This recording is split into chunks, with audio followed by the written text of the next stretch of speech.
Empieza el año y los inversores regresan a los mercados financieros, unos mercados que tienen una cara distinta a la que tenían cuando se despidieron en 2022.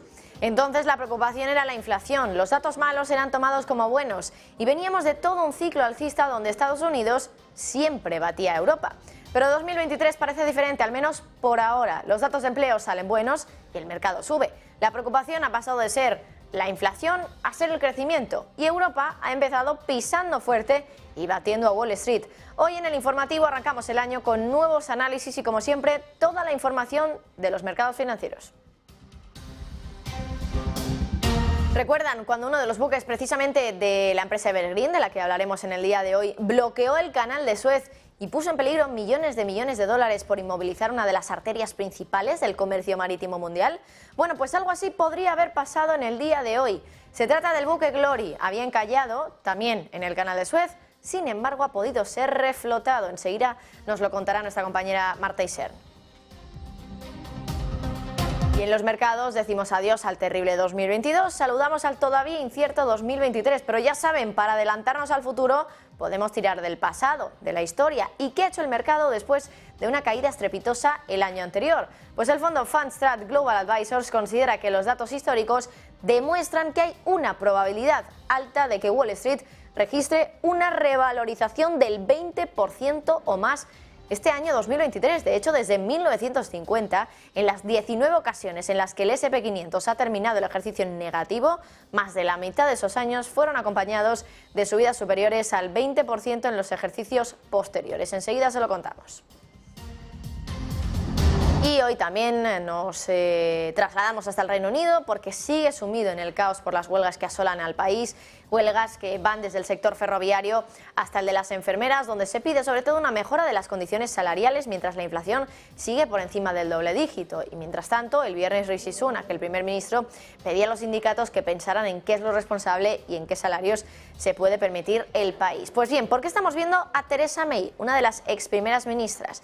Porque hoy la cadena Sky ha revelado unos datos que no hacen más que echar leña al fuego, y es que, según datos compilados por Sky, desde finales de 2019, quienes están viendo ustedes en pantalla, Theresa May, que entonces ya no era primera ministra desde mediados del año 2019, ha cobrado hasta ahora, sin ser primera ministra, más de 2,5 millones de libras extra, es decir, además de su salario. Pero no ha sido solo ella la que ha cobrado una paga extra. Los parlamentarios británicos en total han cobrado más de 17 millones adicionales a su sueldo desde entonces, desde 2019. Se lo contamos enseguida.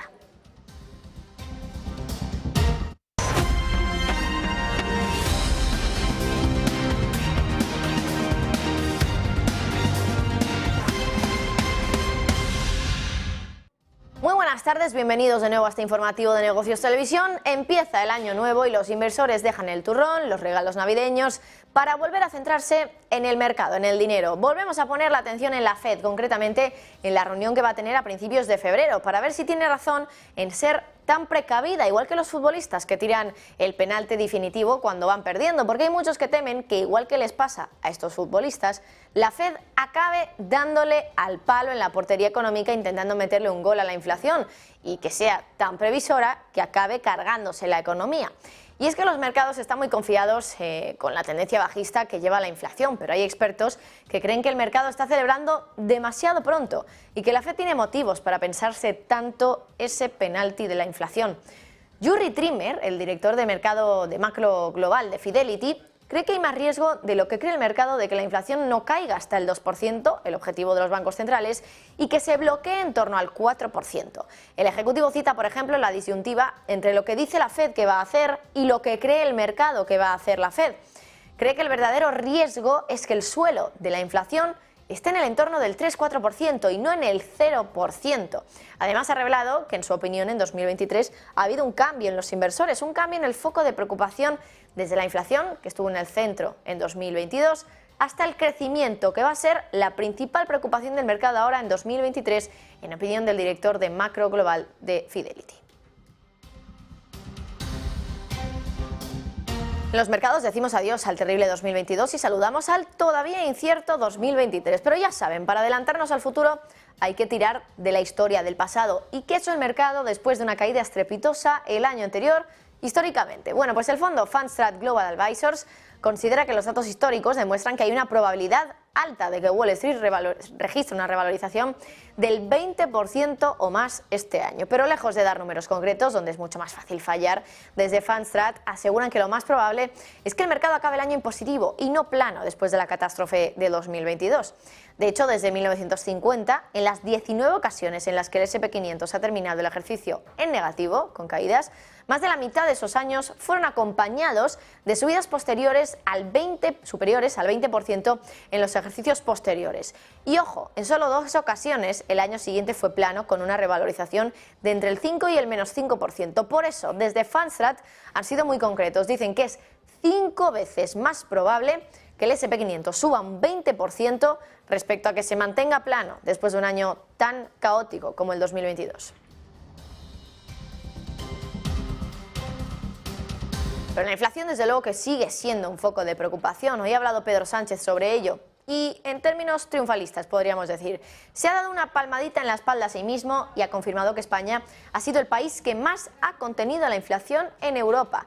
No solo habla de inflación, sino que Sánchez también tiene palabras bonitas para el crecimiento del PIB o también para el empleo en España.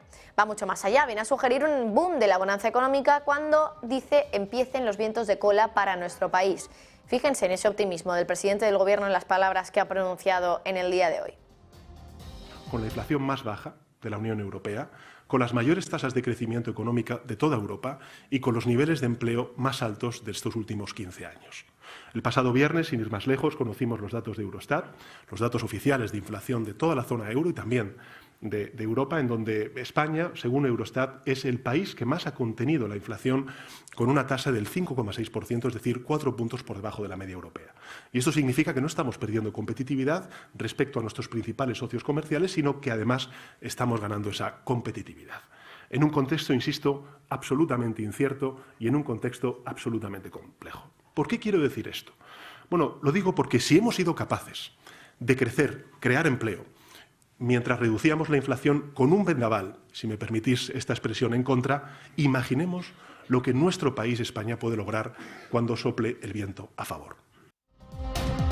Siempre decimos que los bancos centrales son independientes y que no responden a motivaciones políticas. Sin embargo, las subidas de tipos masivas acometidas en los últimos meses están dejando ver lo que realmente hay debajo de la manta, que muchos bancos centrales estaban pagando parte de los beneficios que tenían gracias a la política monetaria ultralaxa a sus gobiernos. Pasaba en Suiza, por ejemplo, pero el gobierno suizo ya no va a poder recibir el pago habitual del Banco Central para lo referente al ejercicio 2022, y es que el Banco Central de Suiza espera su peor pérdida en sus 116 años de historia. Espera una pérdida anual de unos 132.000 millones de francos, eso en dólares son 143.000 millones, más de 5 veces el récord anterior, lo ha dicho así hoy el Banco Central en sus resultados preliminares. La mayor parte de esas pérdidas, 131.000 millones, provienen del colapso de las valoraciones de su gran cantidad de activos en moneda extranjera, que fueron acumulados como resultado de las compras durante una década para debilitar el franco.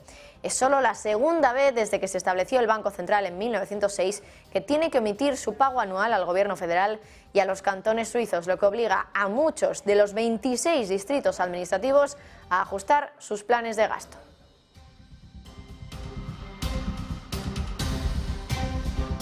Uno de los grandes temores de los bancos centrales respecto a las consecuencias de la inflación son los temidos efectos de segunda ronda, es decir, las subidas salariales que podrían crear una espiral inflacionista, es decir, que la inflación no cese.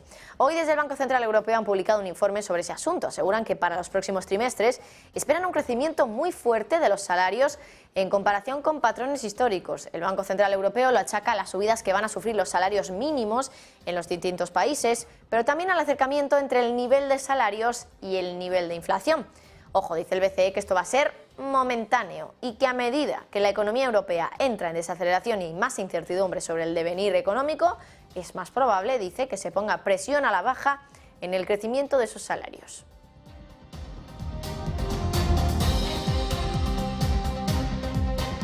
Reino Unido, por otra parte, sigue sumido en un caos por las huelgas que asolan al país. Huelgas que van desde el sector ferroviario hasta el de las enfermeras, donde se pide sobre todo una mejora de las condiciones salariales, mientras la inflación allí sigue por encima del doble dígito.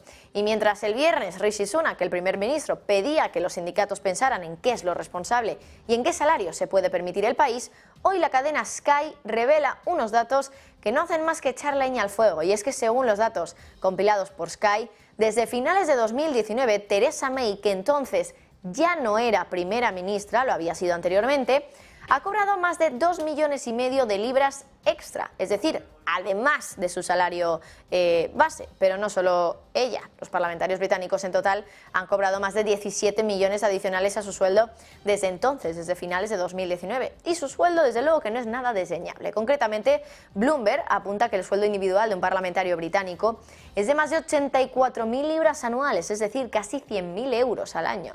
Y aunque hay muchos nombres en esa lista, el más llamativo, desde luego, es el de Theresa May, que es quien la encabeza. Según Sky, de los 2,5 millones recibidos por May, 107.600 libras vienen del pago de un discurso que curiosamente dio en noviembre del año pasado en Arabia Saudí, país que cuando era primera ministra vetó para las visitas de sus funcionarios tras el asesinato del periodista Jamal Khashoggi.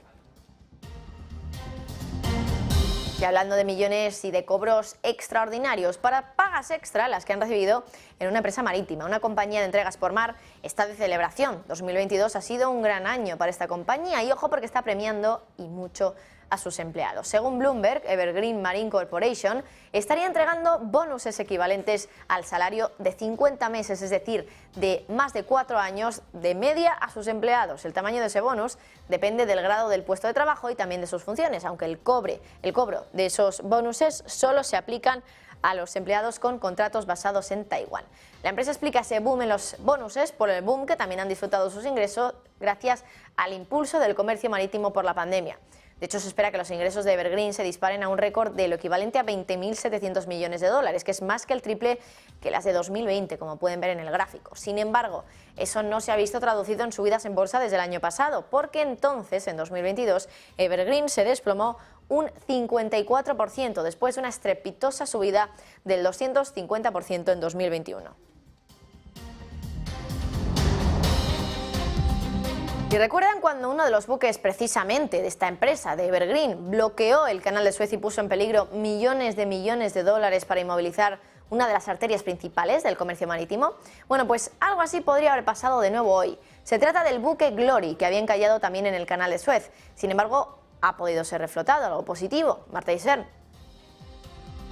El comercio mundial ha esquivado un Evergreen 2. El buque Glory, que había encallado esta madrugada en el canal de Suez, finalmente ha sido reflotado por los remolcadores. Los 19 barcos, por tanto, que esperaban para retomar su ruta, van a poder ya reanudar su marcha. El Glory es un carguero que transporta 65.000 toneladas de maíz de Ucrania a China.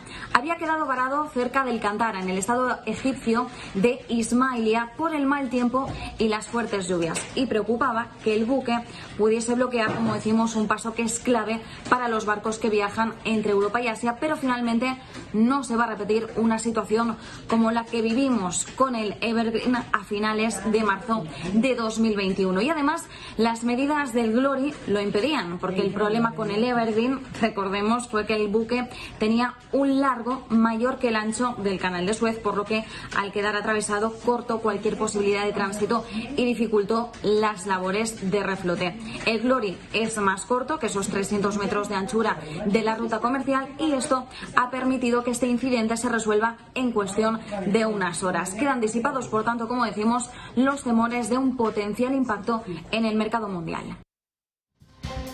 Y dejamos a un lado el comercio marítimo y vamos ahora con la geopolítica. Estamos pendientes del escenario del tablero internacional en un nuevo episodio que demuestra el estrecho contacto que mantienen China y Rusia. El ministro de Relaciones Exteriores de China, Qin Gang, y también su homólogo ruso, Sergei Lavrov, han mantenido hoy una reunión vía telefónica. Los responsables de la diplomacia china y rusa han intercambiado puntos de vista sobre Ucrania. Eso sí, el contenido concreto de esa reunión, es decir, que han debatido, todavía no se ha filtrado. Estamos muy pendientes a las noticias que pueden haber sobre este asunto.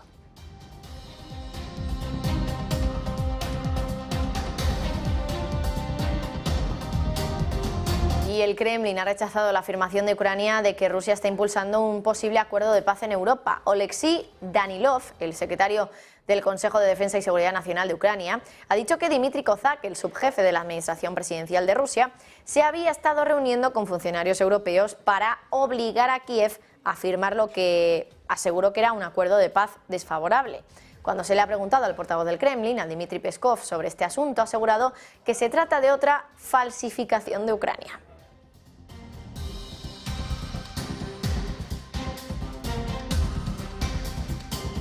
Otra crisis de la que se habla cada vez más es la de la inmobiliaria, el mercado inmobiliario. En Europa los precios del mercado de la vivienda y en definitiva el mercado inmobiliario están sufriendo caídas estrepitosas. Sin ir más lejos, en alemán.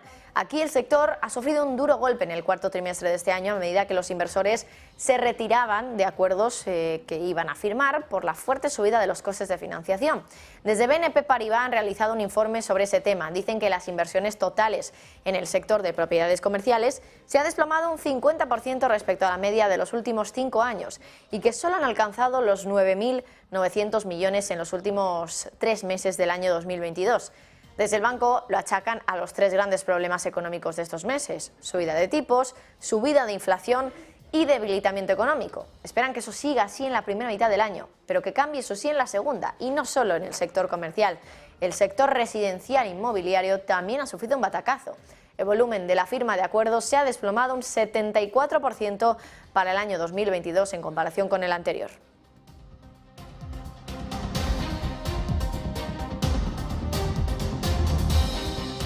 Llevamos semanas hablando de la caída del mercado inmobiliario de Suecia, que ha registrado una bajada de los precios del 17% desde el pico en marzo. Sin embargo, la situación podría estar cambiando ahora. Una encuesta asegura que los hogares suecos perciben que el mercado está ya alcanzando una especie de suelo. Eva Villanueva. Muy buenas. La caída del mercado inmobiliario sueco podría terminar pronto. Según la encuesta realizada por SEB AB, la percepción de los hogares suecos sobre los precios de la vivienda está comenzando a indicar que el mercado puede estar cerca de tocar fondo. Si hacemos memoria de dónde viene, pues los valores en la mayor economía nórdica se han desplomado hasta un 17% desde el máximo de marzo, entre las peores caídas a nivel mundial desde que los bancos centrales comenzaron a aumentar los tipos de interés en respuesta a esas crecientes tasas de inflación. En Suecia los aumentos se han trasladado a los hogares más rápido que en la mayoría de los demás países, ya que la mayoría de las hipotecas se fija por un periodo relativamente corto. Así, los últimos datos recogen cómo el indicador de precios de la vivienda sube a menos 21 en enero frente a los menos 36 de diciembre. La proporción de personas que esperan que los precios caigan disminuye del 58 al 49%, mientras que la proporción de los que esperan que los precios suban aumenta desde el 22 al 28%. Según recoge Bloomberg, los economistas lo explican ante el hecho de que los hogares no esperan que las cosas empeoren mucho más adelante. Sin embargo, ellos tienen una visión más sombría sobre los precios de la vivienda, dada la continua presión de la alta inflación, el aumento de las tasas, el debilitamiento de la economía y la dificultad del gobierno sueco para brindar apoyo en esos altos precios de la electricidad. Con todo, prevén que incluso si los hogares son menos negativos en los precios de las viviendas, ellos esperan que continúe la caída de los precios de la vivienda. En lo que llevamos de año, índices europeos como el Eurostoxx 50 llevan una subida de más del 4,5%. El optimismo inversor en Europa parece que ya está aquí, eso es un hecho. La cuestión es si está para quedarse. Y hoy hemos conocido un indicador más que nos habla sobre ello, el índice de confianza inversora de Sentix en la zona euro. El índice se ha situado en el menos 17,5%, en los menos 17,5 puntos en la lectura de enero. Es mejor de lo esperado y también mejor que el dato anterior. El mes pasado el índice de confianza inversora fue de menos 21 puntos y se esperaba que este mes de enero mejorara en 2 puntos, hasta los 18, en 3 puntos, disculpen la mejora. Sin embargo, esa mejoría ha batido expectativas hasta el menos 17,5. La cuestión es hasta qué punto esa mejora en la confianza inversora de la zona euro implicará que esta bonanza del mercado pasará de ser flor de un día a ser la tendencia de este año 2023.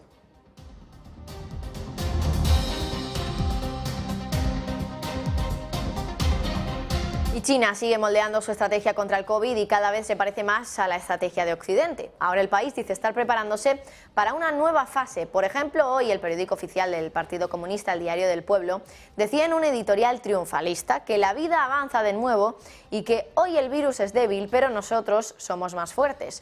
La agencia estatal de noticias china, Xinhua, ha asegurado que el país había entrado en una nueva fase contra el COVID. Hoy solo hay que ver que en el régimen anterior había estrictas cuarentenas y confinamientos, mientras China catalogaba ese virus como una enfermedad de categoría A, como la peste bubónica o el cólera. Pero ahora el país lo ha rebajado, eso sí, a la categoría B. Por lo tanto, ahí tienen esa nueva fase más relajada contra el COVID en China.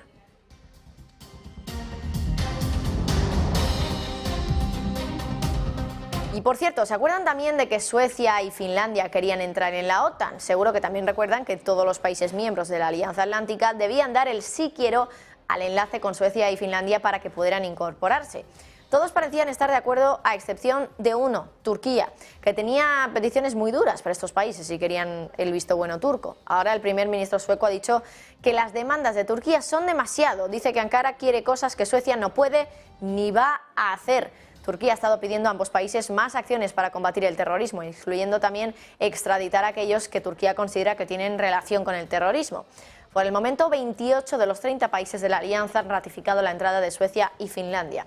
Esos únicos dos han sido Turquía y Hungría, dos países con algo más de amistad precisamente con Rusia. Pero en el caso de que finalmente no acepten esa incorporación de Suecia y Finlandia, podríamos esperar que finalmente la OTAN acabe por no ampliarse y sigan esos 30 miembros.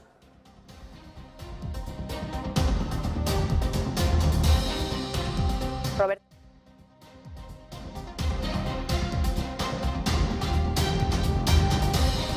Y mañana, día importante en términos energéticos. El presidente del Gobierno, Pedro Sánchez, ha anunciado que el Consejo de Ministros va a debatir la propuesta de reforma del mercado eléctrico que España quiere enviar a la Unión Europea. Sánchez se recibe ese precio de la luz. En declaraciones a Antena 3, la vicepresidenta para la Transición Ecológica, Teresa Rivera, ha subrayado que hasta que no se produzca la reforma de la regulación del mercado eléctrico en Europa, algo que a su entender podría llevar mucho tiempo, España quiere seguir beneficiándose de esa excepción ibérica más allá de mayo de este 2023. Así ha señalado que van a solicitar su prórroga a Bruselas, al tiempo que desde el Gobierno de España van a presentar a la Comisión propuestas para la modernización del sistema eléctrico. Hay que recordar que durante los primeros 6 meses de la entrada en vigor de esta excepción, el precio del gas se topó a 40 euros megavatio hora y a partir de ahí se incrementa en 5 euros megavatio hora al mes hasta el próximo mes de mayo, fecha cuando finaliza la vigencia de la solución ibérica. Bueno, y seguimos viendo a ex ejecutivos de FTX que quieren hablar después de que Bankman-Fried se declarara inocente la semana pasada. Ahora es el expresidente del negocio de la empresa en Estados Unidos, Brett Harrison, que ha puesto un mensaje muy misterioso en su cuenta de Twitter. Dice que va a hablar y que va a dar detalles a su debido tiempo sobre lo que él sabe de la empresa. Le preguntaron qué sabía sobre el colapso del exchange y respondió que lo compartiría en un tiempo. Gabriel Montalto, cuéntanos. La noticia de hoy viene de la mano de Bloomberg nuevamente y volvemos al tema de FTX. Se trata del expresidente del exchange, aquel que declaró su quiebra el mes de noviembre de 2022, en donde en algunos tweets el día domingo ha estado comentando ante preguntas de que si estaba al tanto cuando renunció en septiembre del año pasado sobre los problemas que estaban atravesando la compañía, tanto FTX como Alameda Research. Él dijo que de momento se mantenía al margen y que contaría lo que debiera contar y de lo que sabía a su debido tiempo. No es de extrañar quizás esta marcha que ha hecho por voluntad propia de renuncia en el mes de septiembre de 2022, sabiéndose que luego en noviembre de 2022 es cuando se declara en quiebra esta empresa. Ahora en estos momentos Brett Harrison está, según informa Bloomberg también, recaudando fondos para una nueva empresa de software. Y una de las noticias también que acompaña un poco a esto es sobre, y viene de la mano de Cointelegraph en el día de hoy, y es que FTX había gastado desde enero a septiembre de 2022 la friolera de 40 millones de dólares solamente en hoteles, comidas y vuelos. Entre tantas de los gastos que habían, estamos hablando de un alquiler de un avión privado para envíos de pedidos de Amazon desde Miami a Bahamas, por ejemplo, o una flota entera de coches con gasolina ilimitada para los empleados de Bahamas y la posibilidad de volar a cualquier parte del mundo, a cualquiera de las oficinas de FTX. Hay facturas de hoteles que superan los $500.000 por tan solo 4 o 5 días de estadía, etcétera, etcétera.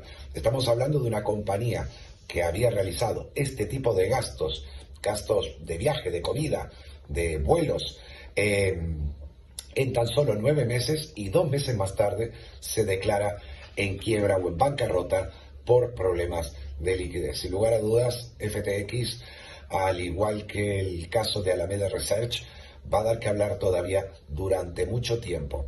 Veremos cuál es el desenlace final y sobre todo si las posibles imputaciones llegan más lejos también ante los juzgados de Estados Unidos de América. Estaremos al tanto e informando de Negocios Televisión. Volvemos a los mercados porque desde luego que esta semana viene pisando fuerte, teniendo en cuenta que es la primera a la que ya vuelve un poco pues la actividad normal a los mercados financieros en 2023. Una semana donde estamos viendo subidas para Europa especialmente, para todo el mercado en general, pero sobre todo para Europa, donde tenemos por ejemplo índices como pueden ser por ejemplo el DAX, que está repuntando ya más de un 4% en el acumulado, lo mismo para el CAC 40, el IBEX que se acerca bastante. Luego también es una semana que en cuanto a datos macroeconómicos también va a ser importante. Jueves, dato de inflación, que al final es lo que más mueve a los mercados financieros ahora mismo. El dato de IPC de Estados Unidos de diciembre se espera que caiga desde el 7,1 hasta el 6,5%, así que ojo, porque habrá que ver si igual que en otras ocasiones pues bate las expectativas. Y el viernes tendremos ya el arranque de la temporada de resultados en Wall Street, una temporada que no parece que vaya a ser demasiado buena. Recuerden que al final se van a publicar los resultados de todo el ejercicio 2022 y ya hay muchas voces que dicen que los beneficios de este ejercicio 2022 no van a venir bien y que eso pues al final podría tener también consecuencias, sobre todo en la volatilidad que veamos en este principio de 2023. Roberto Moro, analista en aptanegocios.com. Muy buenas. Hola, ¿qué tal? Buenas tardes. Bueno, Roberto, feliz año. Hacía mucho tiempo que no hablaba contigo en antena, así que encantada de poder volver a hablar contigo, Roberto. Y bueno, pues volvemos a hablar de lo que nos ocupa, ¿no? Que son los mercados financieros. ¿Cómo ves este arranque de año y sobre todo, pues un poco la idea con la que empezaba el informativo, ¿no? De que parece que ha cambiado un poco el foco de preocupación de los mercados. Antes, sobre todo, nos preocupaba los datos de inflación y ahora que ya han caído un poquito, pues parece que nos preocupa un poco más el efecto que puede tener la subida de tipos de los bancos centrales en el crecimiento. Antes los buenos datos eran considerados como malos en el mercado y viceversa. Y no sé si ahora podíamos volver a lo que es normal, que buenos datos pues básicamente impliquen subidas. ¿Cómo lo ves en definitiva, Roberto, todo este arranque de año? Bueno, sea lo que más influya o esté influyendo en el ánimo del inversor, lo cierto es lo que ha comentado usted hace un par de minutos, en el sentido de que el Eurostoxx está subiendo prácticamente un 7% en lo que llevamos de año, y llevamos 5 sesiones.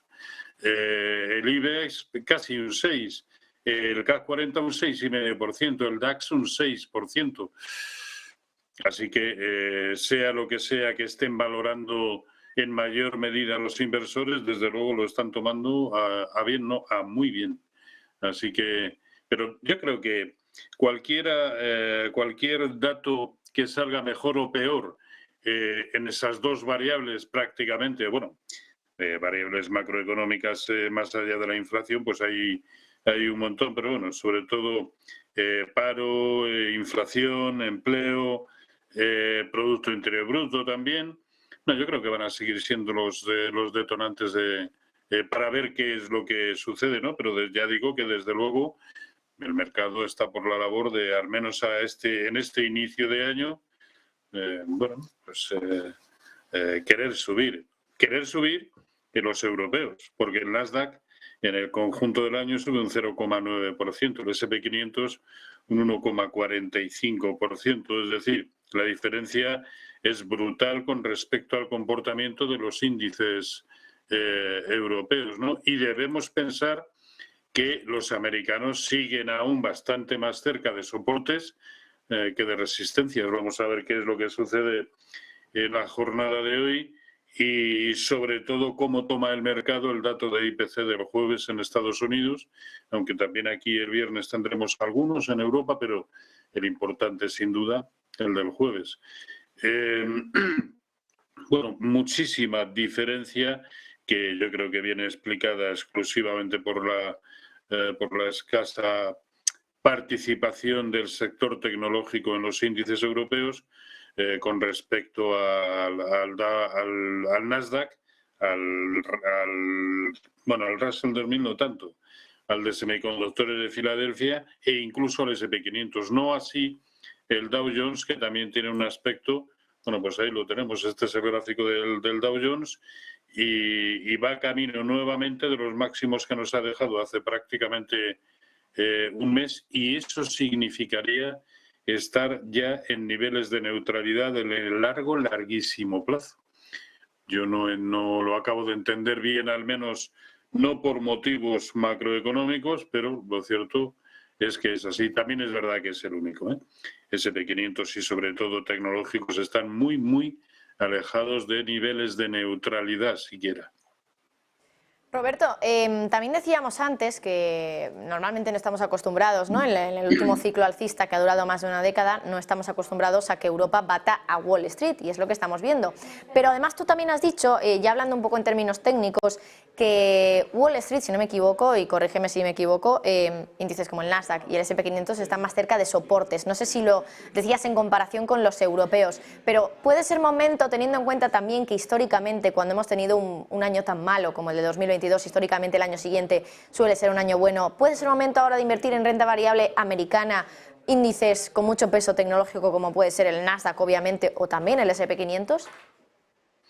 Yo no lo veo. Yo aún, y pese a todo lo que estamos viendo y diciendo, me parece que aún quedan cosas importantes por corregir, es decir, todo lo que se inició en 2009 e incluso lo que se inició en marzo de 2020 no ha sido corregido, no ha sido matizado.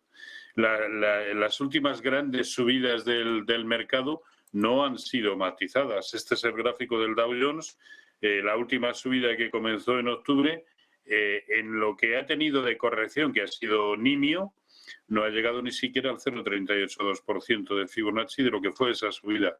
Por lo tanto, yo no lo haría. Ahora, que en el corto plazo tienen bastante margen de subida, acaso de que les dé por continuar en este plan, evidentemente, sobre todo S&P 500 y Nasdaq 100, pero lo haría no con vocación de permanencia, sino para coger un rebote que puede perfectamente seguir produciéndose, y lo haría mejor efectivamente en el S&P 500 y Nasdaq 100. Al fin y al cabo, los niveles de soporte por debajo de los cuales ya no habría que estar están tan cercanos que perfectamente nos vale como stop de pérdidas de esa posición supuestamente alcista que pudiéramos tomar en el S&P 500 o en el Nasdaq 100 o en el Nasdaq Composite. Y por cierto, Roberto, también antes hablabas del gran día que va a ser el jueves, ¿no? Que va a ser el día de la inflación. Sé que al final tú te manejas más en términos técnicos, pero habitualmente estas citas, por ejemplo, como la del jueves, donde hay un dato muy importante, ¿qué consecuencias o qué efectos tienen en términos técnicos también en los mercados financieros? ¿Hay más volumen o a lo mejor justo en el momento en el que se publica el dato hay menos volumen y no es conveniente operar? No, al contrario, en el momento en que se publica el dato hay unos vaivenes brutales, habitualmente sin mucho volumen, pero desde luego con unas variaciones porcentuales extraordinarias, ¿no? Yo creo que siempre, o como casi siempre, hay que verlo en perspectiva y esperar como mínimo al precio de cierre de ese día para calibrar la vela que nos deje dentro del contexto en el que esté cada uno de los índices, ¿no? Pero que esos datos mueven al mercado es innegable. En el corto plazo, prácticamente en los minutos, la media hora siguiente, sí, por supuesto, pero ya digo que eso deberíamos esperar a verlo matizado con el precio de cierre del día en que se produce, a no ser que lo que conozcamos sea tan evidente hacia un lado o hacia otro que pues sí, probablemente merezca la pena operar en el sentido desde el momento. Quiero decir, sale el dato y se produce un hueco de un 1 o un 1,5% para arriba o para abajo, por supuesto que hay que tenerlo en cuenta, ¿no? Bueno, y entiendo que también al final otro foco de volatilidad puede ser lo que comienza el viernes, ¿no? Que son, bueno, la temporada de resultados en Wall Street, ya empieza con el sector bancario, JP Morgan, Wells Fargo son algunos de los primeros que se me vienen a la cabeza que publican el viernes, creo que Bank of America también es uno de ellos. Roberto, ¿qué podemos esperar de esta temporada de resultados? No sé si has podido echar un vistazo a las estimaciones que hay un poco de beneficios por acción en el caso de Estados Unidos. Si es que siempre son esas estimaciones siempre son batidas con amplitud. Luego alguien previamente nos ha engañado. Entonces, no sabría decirle si van a ser mejores que las estimaciones o no. Lo cierto es que desde hace años eso sucede siempre. ¿Que llegará un momento en que deje de ser así? Seguro. Pero será cuando hayamos dejado de ser almas cándidas, probablemente. Y no creo que eso esté sucediendo.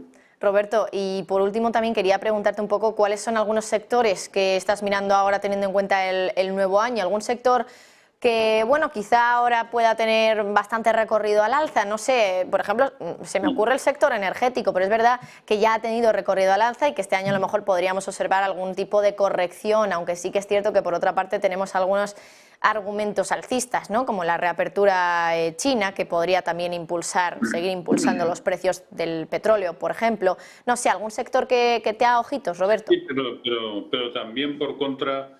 el verano ya está bastante, perdona, el invierno ya está bastante descontado y no está teniendo su efecto negativo o positivo, ¿no? Precisamente lo que ahora mismo en el cortito plazo está lastrando al IBEX 35 es precisamente el sector energético, ¿no? Así que no me parece que sea un sector en el que poner el foco, y sí probablemente en el sector bancario. El gráfico que veré en pantalla es el del sector bancario europeo, ¿no?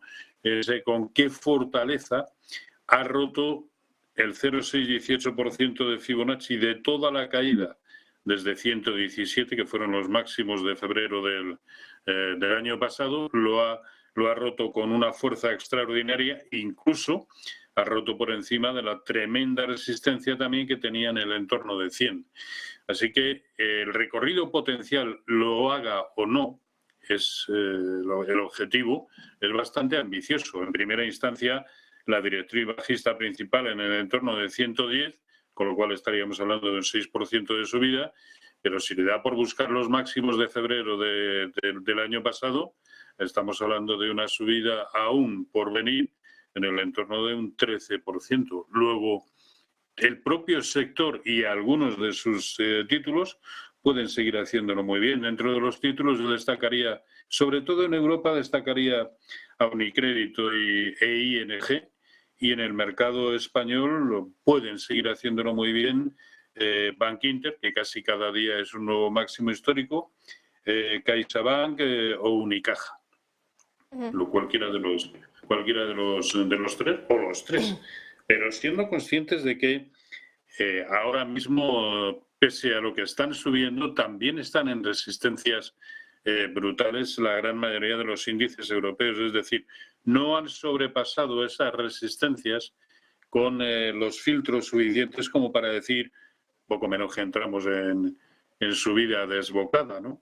No. Y sobre todo, yo no tengo nada claro ahora mismo qué es lo que van a hacer los índices americanos, dado que tienen potencial de subida, por supuesto, pero que están más próximos aún así a soportes que a resistencias también.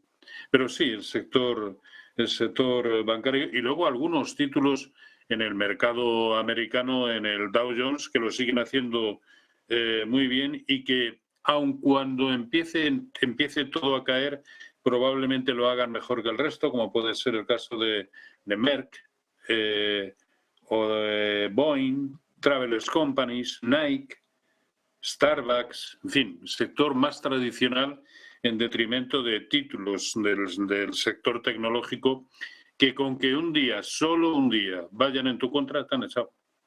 Te han echado por esto.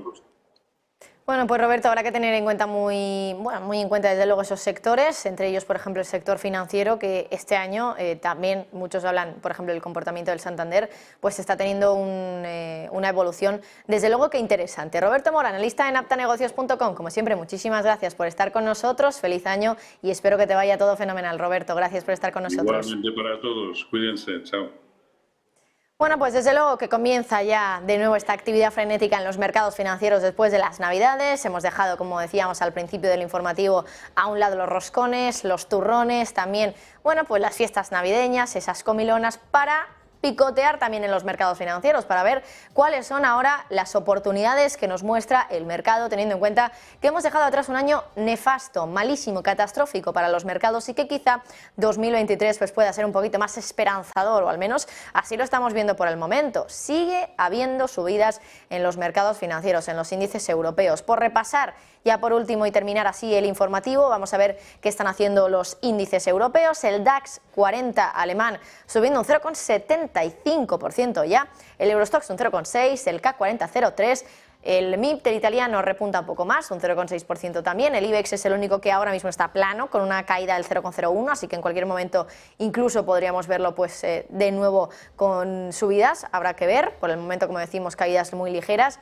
sobre todo gracias a la caída que estamos viendo en el sector bancario y sector energético, que son los que más peso tienen dentro del índice español, pero eso sí, en la parte alta estamos viendo también mucha subida para, sobre todo, una empresa Solaria del sector de las renovables, está repuntando un 5,5%, y el sector turístico, ojo, que también lleva una muy buena entrada de año, IAG con una subida del 3,13%, ACS la tercera más alcista con un repunte del 1,9%, y también tenemos ahí Acerinox, Grifols o Laboratorio Rovi, que todas suben más de un 1% en la jornada de hoy.